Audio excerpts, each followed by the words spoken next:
really the shift is, it used to be that businesses still thought there was a question of if they were going to be hacked, if they were going to suffer from ransomware.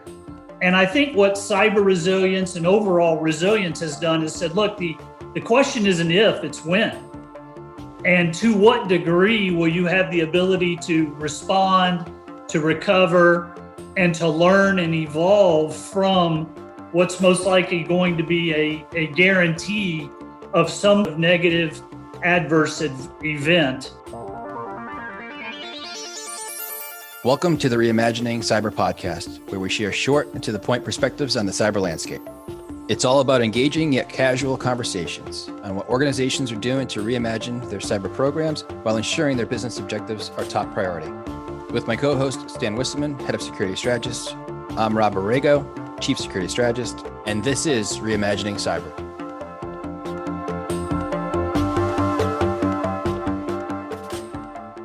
So Stan, who will be joining us today in our first episode of Reimagining Cyber? Well, welcome everybody. Today we have John Delk. He's our General Manager of Micro Focus Cybersecurity. Great to have you with us today, John. Thanks, Stan. Thanks, Rob. It's great to be here. If you wouldn't mind expanding on your background a little bit for us. Sure. Well, I've been in the overall IT industry for over 35 years, but about the last 15 of it have been focused in security, a bunch of different roles, but all of them really focused on how to help bring software products to the security challenges that our customers and partners face. Great, John. So we're going to jump right in and we're going to talk about what it is that you're seeing out there relative to digital transformation and some of the accelerators that have taken place, obviously this year, so strange that it's been for businesses. Yeah, well, it's no doubt the number one topic when I talk to C-level executives, because their topology of the infrastructure of their company has changed radically. Most of them were not set up with massive work from home infrastructures. Most of them were built with much more of a traditional sort of, aggregate your employees in an office or around the world in offices. But interestingly enough, one of the comments has been that folks have found their employees to be more productive, but they're more concerned about the security aspects of that productivity, because one of the ways they're being more productive is they're sharing data in all kinds of file sharing mechanisms. They're jumping on 2, 3, 4, 5 different flavors of calls using different technologies. So the sort of control of standards that most companies felt they had a handle on is out the window. And even if you didn't claim to be in a digital transformation mode, the reality is COVID's kind of wrecked your life from that perspective. And the other point I would make is there are definitely winners and losers, right? Some industries have thrived in the middle of this for great reasons. They're moving forward very quickly. Other industries have really struggled and have much of a long-term recovery ahead of them.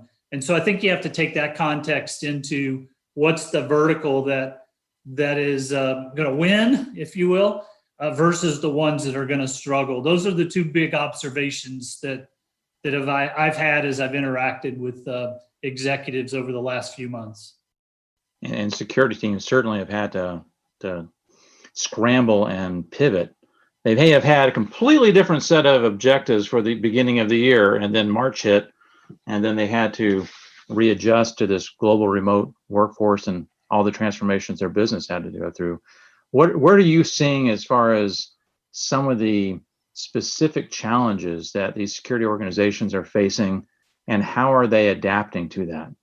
Yeah, obviously the pressure on the endpoints. So a lot more use of managed endpoint services. Those vendors, I think, have been very, profited very well from the environment and the changes in the environment. A lot more pressure on data because you know that it's going to be replicated in fashions that were never intended when it was, behind your four walls, in your data center, in your firewall. And really an acceleration to how do I secure the cloud?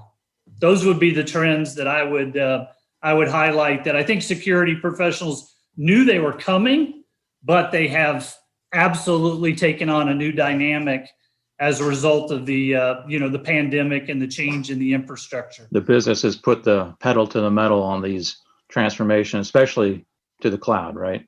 Yeah, for sure, especially to the cloud and a lot of hybrid use cases, because while we watch them move to the cloud, it's partial, it's divisions, it's functions, it's whoever can get there first, right? It's not necessarily everything.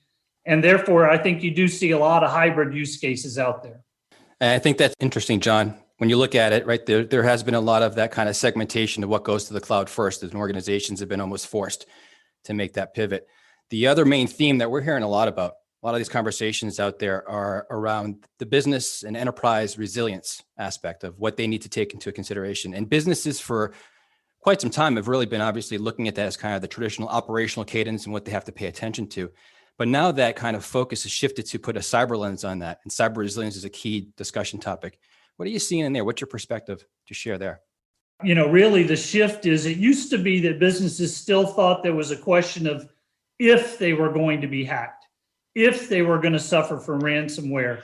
And I think what cyber resilience and overall resilience has done is said, look, the question isn't if, it's when.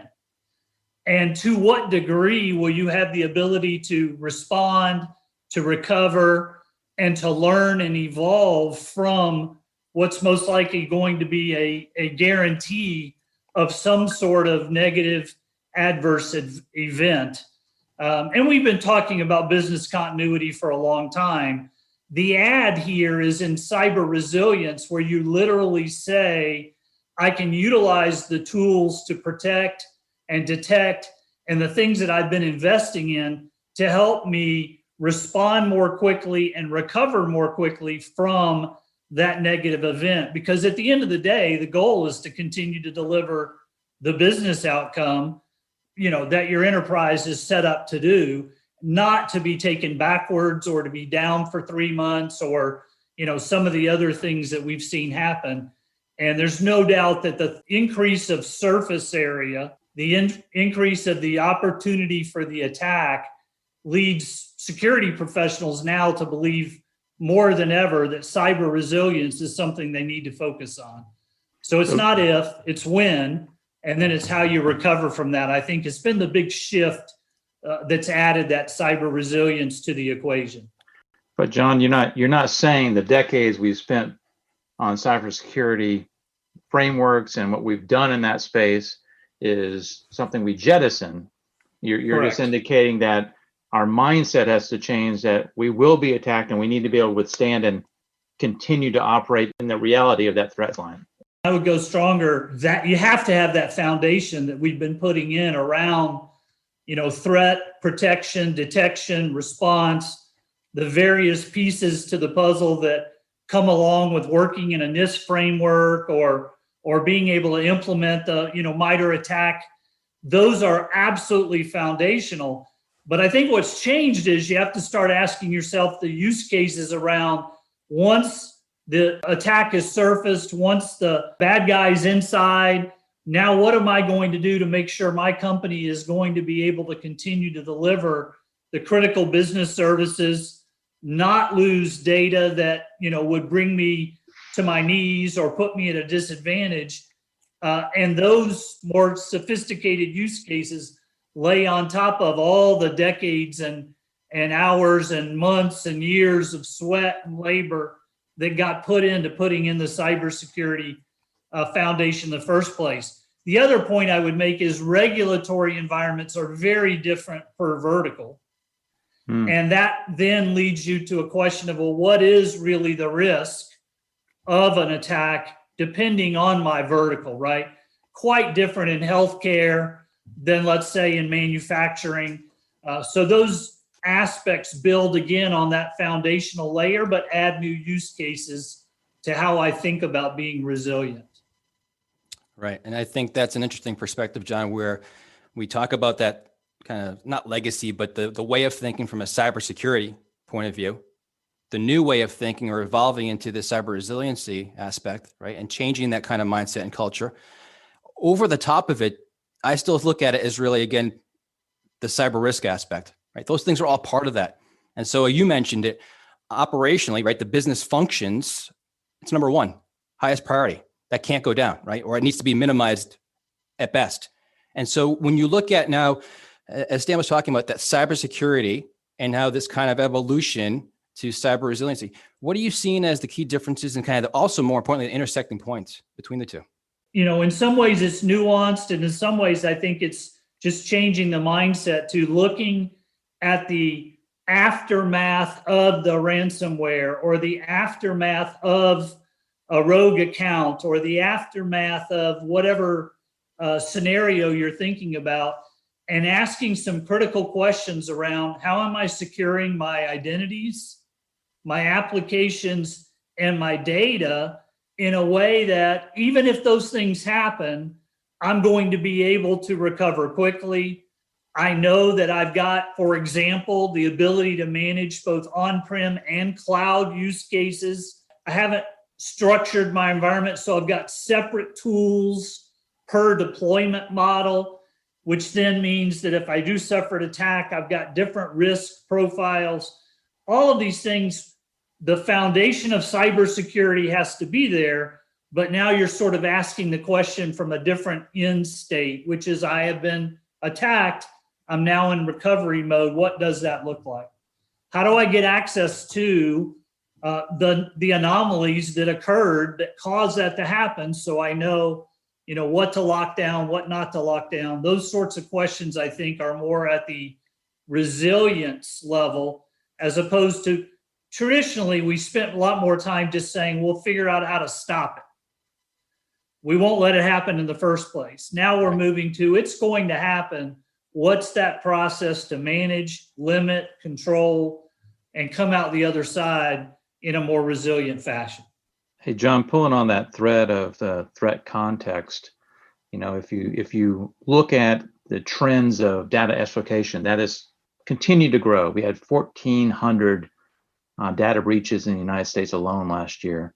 Yeah. But you're also seeing these disruptive kind of attacks. And if you look at, for example, the one that's going on right now, targeting healthcare providers and hitting them with ransomware, with extortion that is greatly exceeding their means in which they can actually provide, partly as revenge, I think, to actions taken against TrickBot when Microsoft and ISSA decided to go after TrickBot. I think it has caused their counter reaction. So again, if you're a healthcare provider and you see that threat context of this may be happening, there are certain actions, right, you need to take to be able to hopefully mitigate a ransomware attack that's targeting you. Stan, I think it's really, and this is where the vertical comes in, but it's really the assumption that's going to happen. And then how do I minimize, for example, the impact to the data that I manage? How am I protecting that day in and day out, right, in the various use cases, so that when those things happen, I'm on the lower end of the risk profile, because I know, for example, that I've used tokenization encryption technologies where I needed to, that I've done the lifecycle management of data to be able to put policy around the PII that I'm required to manage with HIPAA and other healthcare regulations. All these things are things we've been talking about before, but it used to be more, well, I don't want to get fined, right? Now, the reality is you can't recover quick enough if you don't do these things, because as you're pointing out, if this is a revenge, approach, then they're going to look to do damage to the overall business. And the only way you can limit that is to have thought ahead of time, what do I do about protecting this in a more, concrete manner? And one of the reasons we've been looking for the use cases that stretch from on-prem to the cloud is you can't wake up and realize, oh, because I accidentally stored this stuff in this new cloud application, it's now all exposed because what I used on-prem doesn't work in the cloud. Yeah, John, and you talked about this a little earlier too. You're talking about, securing the identities through in the applications back in to ultimately get to that pot of gold with the data, what they're after.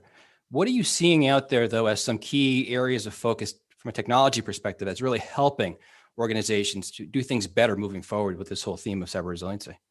I think the issue with the industry is we've created a large breadth of investment that's led to a lot of individual solution-oriented companies that do a really great job, but they're out there by the thousands.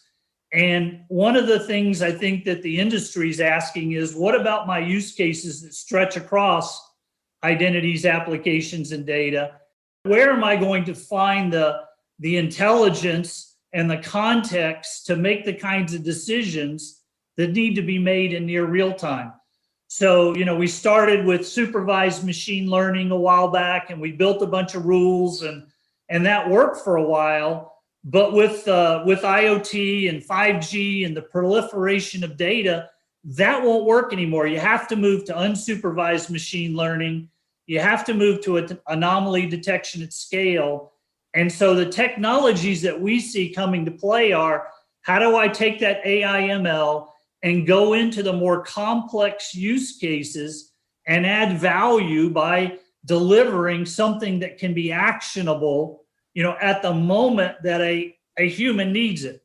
Because we're not going to be able to add enough smart humans to stay ahead of this game, right? So the software now has to bring to me, hey, these are the things that look anomalous. You should do something about them. These are the applications that you're most vulnerable with. You should do something about them.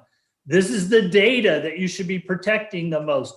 And adding that AI ML capability, not on a point by point basis, because then that turns every company into a systems integrator. What you look for are some things that can stretch across. And I think that'll be the significant request in cyber resilience is, help me do this on the more complex use cases so that I'm not throwing more bodies at problems they're never going to be able to solve. Well, those bodies don't really exist. I mean, if you look at the shortage out there, it's outrageous. Yeah. I mean, you deal with that shortage yourself, right?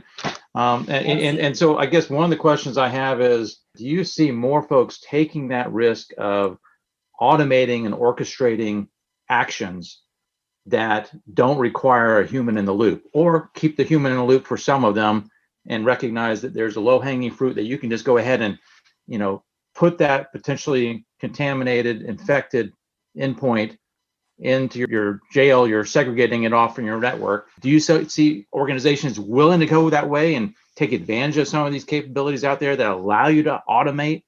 Yes, Dan, it's a great question. I think it depends on where they were in their maturity beforehand. I was talking to a CISO the other day, and they did not feel comfortable going all the way to sort of the fully hands-off model. But what they were looking for was, can I use software to optimize the hours in the day that my trained staff execute against? Because what their fear is that the amount of noise, the amount of alerts that come through, the amount of, everything, just because of the proliferation of data and endpoints and all of that, that their trained staff was now doing, activity that was virtually useless. And so I think that's the area that software, smart, intelligent, contextual-based decision-making or insights, that's the area that software can say, well, why are you doing that? Let's parse through all of that and bring to you the top 5 things that you need to be looking at. Or in your point, maybe the top 5 endpoints that show the most anomalous behavior. And if I'm doing a CrowdStrike or a Carbon Black or another MDR, I now can use my smart people to go take action and then get comfortable with that before you go fully automated. But it's a continuum, right? And you do have to start biting off some of those use cases. And there's no doubt that we will get to a much more fully functioned remediation by software just out of necessity. Based on the velocity of these attacks coming in. Yeah, right. and the amount of data involved, the amount of, everything that we all know has changed. This particular CISO said they're managing 75,000 endpoints. They used to manage 7,000 desktops in an enterprise, but now every handheld, every laptop, every iPad, that's the kind of stuff that there's no amount of human lack of automation is going to chase that. You're going to have to add some smarts into the equation. Yeah, it's a great point, John. It's all about how do you stay ahead, and just the volume of information, data flowing, and extensivity of these systems now. It's just very difficult to manage, but I think that's all very great insight. So John, thanks for joining us. Always insightful. We really appreciate the conversation with you today. Thanks, Rob. Thanks, Stan. Great to be with you. Thanks, John. Thanks. Thanks for listening to the Reimagining Cyber podcast. Join us in the next episode where Jim Routh will be speaking about his past experience in leading organizations with their cybersecurity programs. Jim is the leader of the cybersecurity organization at MassMutual. If you would like to have us cover a specific topic of interest, feel free to reach out to us, and you can find out how in the show notes. And don't forget to subscribe.